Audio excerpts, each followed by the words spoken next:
সকলোকে বিশ্ব মহাবীৰ চিলাৰায় জয়ন্তীৰ শুভেচ্ছা জনালোঁ। আজি আমি সকলোৱে বিশ্ব মহাবীৰ চিলাৰায়ক আমাৰ শ্ৰদ্ধা নিবেদন কৰিলোঁ।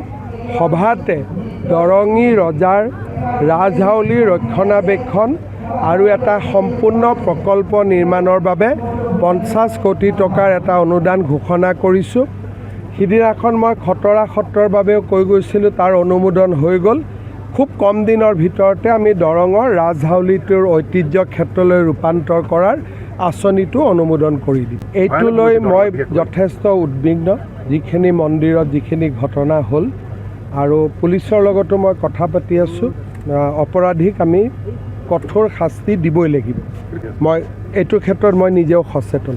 অনুজ পেগু ডাঙৰীয়ে জানে, তেওঁলোকে পৰ্টেল বনাই আছে। আপোনালোকে য'ত যি হৈ আছে মোক অভিযোগ হিচাপে দিব, মই চেষ্টা কৰিম। কাৰণ চব কথাটো মোৰ নলেজত নাহে। যদি ক'ৰবাত নতুনকৈ বেদখল হৈছে মোক ক'ব, মই একশ্যন ল'ম। মঙলদৈত ঘোষণা কৰিব পৰা অৱস্থা নাই, চিপাঝাৰতো ঘোষণা কৰিব অৱস্থা নাই। কাৰণ য'ত বেছি প্ৰাৰ্থীয়ে টিকট বিচাৰে তাততো মই ঘোষণা কৰিব নোৱাৰোঁ। য'ত এজনেই তাতেহে ঘোষণা কৰিব পাৰিম।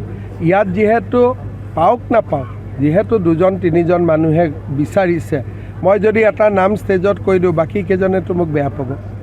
য'ত 2-4জন 5জন 6জনে নাম বিচাৰিছে, সেই গোটেই কেছটো একেবাৰে মোদীজীৰ সন্মুখলৈকে যাব লাগিব। য'ত কোনোৱে নাই, এজনে প্ৰাৰ্থী, সেইটো ঘোষণা কৰাত কোনো আপত্তি নাই। যিকোনো খবৰৰ বাবে যোগাযোগ কৰক আমাৰ এই নম্বৰত 9181 307 2221।